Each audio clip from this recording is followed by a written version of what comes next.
ओम नमः शिवाय। नमस्कार भक्तों, श्रावण मास का तीसरा दिन भगवान शिव भक्ति और विश्वास का प्रतीक माना जाता है। कहा जाता है कि जो भक्त इस दिन सच्चे मन से शिव जी का पूजन करता है, उसके जीवन के बड़े से बड़े संकट भी धीरे धीरे समाप्त होने लगते हैं। आज की कथा ऐसे भक्त की है जिसने कठिन परिस्थितियों में भी भगवान शिव का साथ नहीं छोड़ा और अंत में भोले बाबा ने उसकी किस्मत ही बदल दी। बहुत समय पहले आनंदपुर नाम के गांव में रविदास नाम का एक गरीब किसान रहता था। उसके पास थोड़ी सी जमीन थी, लेकिन कई वर्षों से सूखा पड़ने के कारण खेत बंजर हो चुके थे और घर में अन्न का एक दाना भी मुश्किल से बचता था।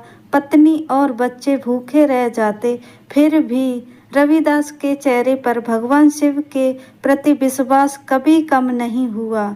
श्रावण मास का तीसरा दिन आया। सुबह ब्रह्म मुहूर्त में रविदास नदी पर गया, स्नान किया और गंगा जल से 3 हरे भरे बेलपत्र लेकर मंदिर पहुंच गया। उसके पास दूध, दही या घी नहीं था। उसने केवल जल, बेलपत्र और सच्ची भक्ति भगवान शिव को अर्पित की।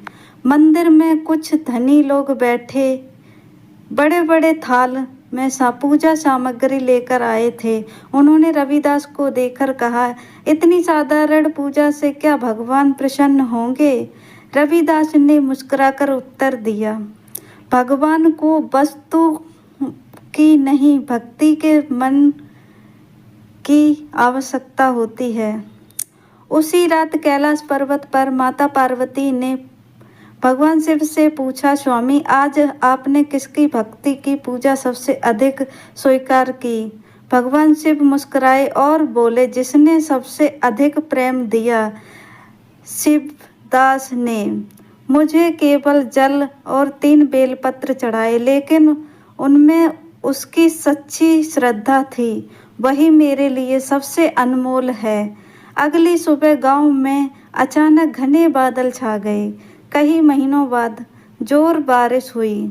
रविदास के खेत में अच्छी फसल हुई। उसी समय गांव के मुखिया ने उसको जमींदार देखकर उसको खेती के लिए भूमि दी। कुछ ही बरस में रविदास धनी हो गया, लेकिन उसने कभी अहंकार नहीं किया।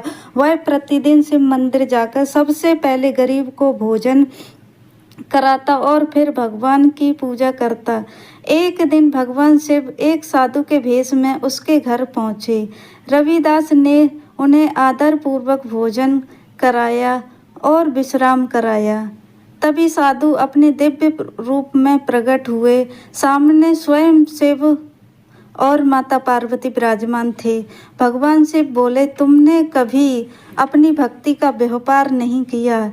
तुमने कठिन समय में भी मेरा नाम नहीं छोड़ा, इसलिए मैं तुम्हें ये वरदान देता हूँ कि तुम्हारे घर में कभी अन्न, धन और सुख की कमी नहीं होगी। जो भी श्रद्धा से तुम्हारी कथा सुनेगा और श्रावण मास में सच्चे मन से मेरी पूजा करेगा, उस पर भी मेरी विशेष कृपा होगी। ये सब सुनकर रविदास की आंखों से आनंद के आंसू बहने लगे। उसने हाथ जोड़कर कहा, प्रभु, मुझे केवल इतना आशीर्वाद दीजिए कि मेरा मन जीवन भर आपके चरणों में लगा रहे। भगवान शिव ने प्रसन्न होकर उसे आशीर्वाद दिया और अंतर्ध्यान हो गए। इस कथा से शिक्षा, भगवान शिव सच्ची भक्ति और श्रद्धा देखते हैं। कठिन समय में भी विश्वास नहीं छोड़ना चाहिए। दान, सेवा और विनम्रता से भोलेनाथ शीघ्र ही प्रसन्न होते हैं। श्रावण मास में जल अभिषेक, बेलपत्र अर्पण और ओम नमः शिवाय मंत्र का जाप विशेष फलदायी माना जाता है। यदि आप भी श्रावण मास के तीसरे दिन श्रद्धा और विश्वास के साथ भगवान शिव का पूजन करेंगे तो भोले बाबा आपकी जीवन में सुख, भय और बाधाओं को दूर कर सुख, शांति और समृद्धि का आशीर्वाद प्रदान करेंगे।